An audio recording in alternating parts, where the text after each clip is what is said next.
Have you ever walked away from a conversation thinking, why did I agree to that? Or found yourself saying yes before you even understood what was happening? Most people don't realize it, but manipulation rarely looks like someone forcing you to do something. In reality, it's subtle, quiet, and almost invisible. The most dangerous manipulation tactics are the ones that feel completely normal, the ones people use casually in daily life, often without you even noticing. And here's the truth.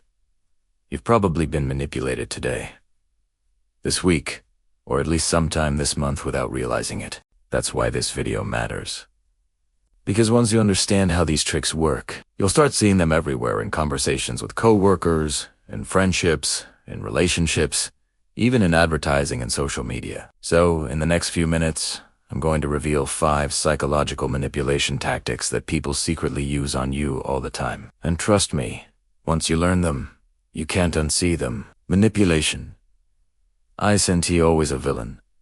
In a movie or a toxic person shouting to get their way. Most manipulation happens in a very different form, calm, polite, and wrapped in good intentions. Someone might say something gentle, do something kind, or ask a small favor, and before you know it, you're doing something you never planned to do. That's because manipulation is often psychological, not emotional. It plays on your desire to be liked, your fear of conflict, or your natural habit of wanting to help others. And whether we want to admit it or not, anyone can use manipulation: friends, family, coworkers, or strangers. Sometimes they do it intentionally, and sometimes they don't even realize the tactic they're using is manipulative.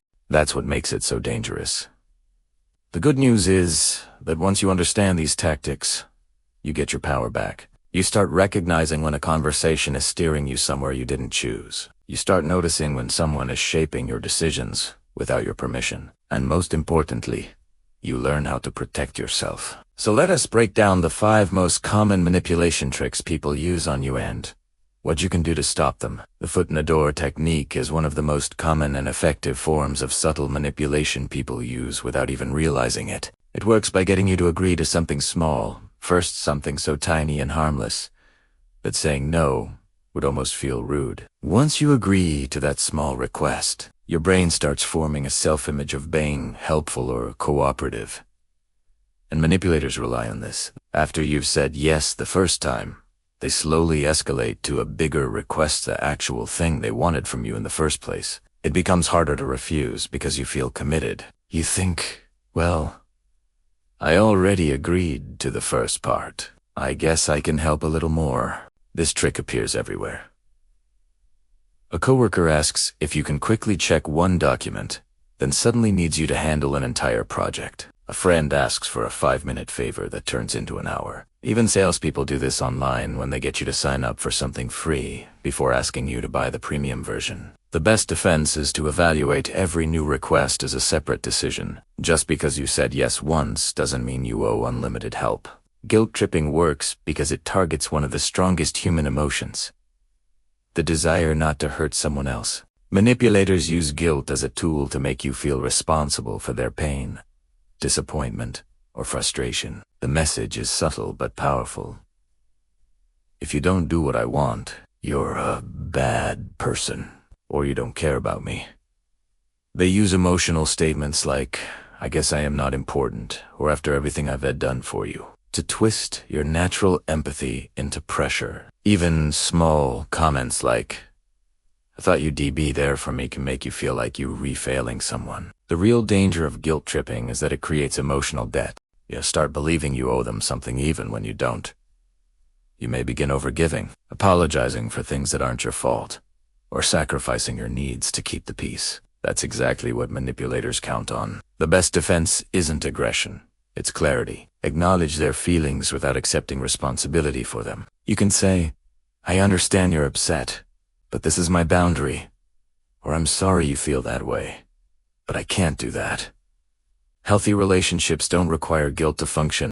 Love bombing is a manipulation technique where someone overwhelms you with attention, affection, gifts, or praise in an attempt to lower your guard. It feels amazing at first. Someone is treating you better than anyone ever has. They compliment you constantly,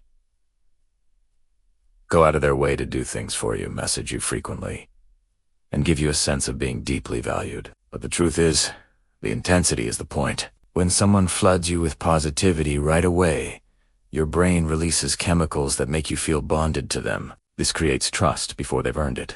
Eventually, once you've become emotionally attached, the dynamic shifts. They begin asking for favors, demanding commitment, or expecting you to meet their needs without question. Because they were so generous in the beginning, you feel pressured to return the same energy.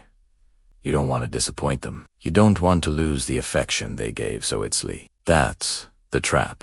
Real love and real friendship grow slowly. Love bombing grows instantly because it's strategic. The best defense is time. Pay attention to how quickly someone becomes intense. Healthy people don't rush closeness. Manipulatos do. The false choice trick is a clever psychological tactic that limits your options while pretending to give you freedom. Instead of asking what you actually want, manipulators frame the decision in a way that makes you choose between 2 or 3 options that all benefit them. For example, someone might say, "Do you want to start the project today or tomorrow?" Implying that no isn't even a possibility. Parents, bosses, salespeople, and negotiators use this constantly because it puts pressure on you to choose quickly without questioning the structure of the choice. The trick works by exploiting the brain's tendency to accept what is presented as the default truth. When someone confidently gives you limited options, you subconsciously assume those are the only reasonable choices. Instead of asking whether you want to participate at all, your focus gets pulled toward picking the best option. This makes you easier to control. The best defense is to step back and ask yourself, are these the only real choices? You can add your own option. Actually, I don't want to commit right now, or neither of those work for me.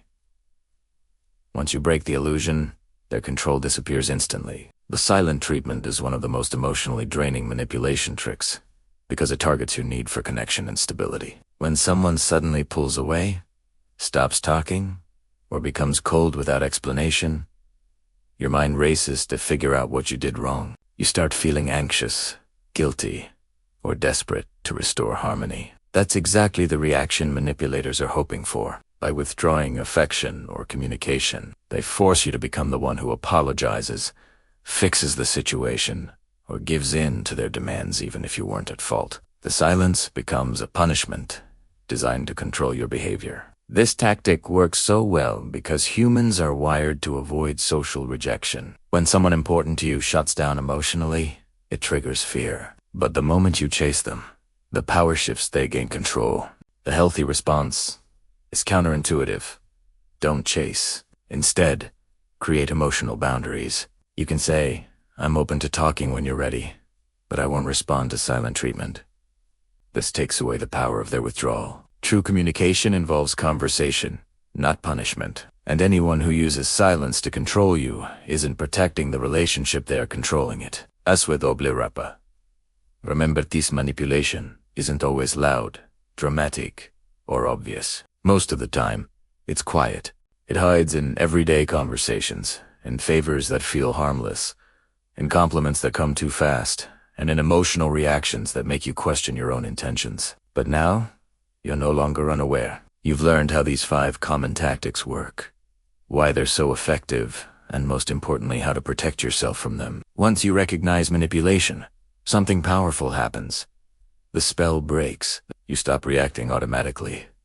You stop feeling guilty for setting boundaries. You stop letting people steer your decisions without your permission. Awareness gives you back control. If this video helped you understand these tactics and spot them in your own life, let me know in the comments. Share your experiences, or tell me which manipulation tactic you want a deeper dive on next. And if you want more breakdowns on human psychology, relationships, and communication, make sure you subscribe.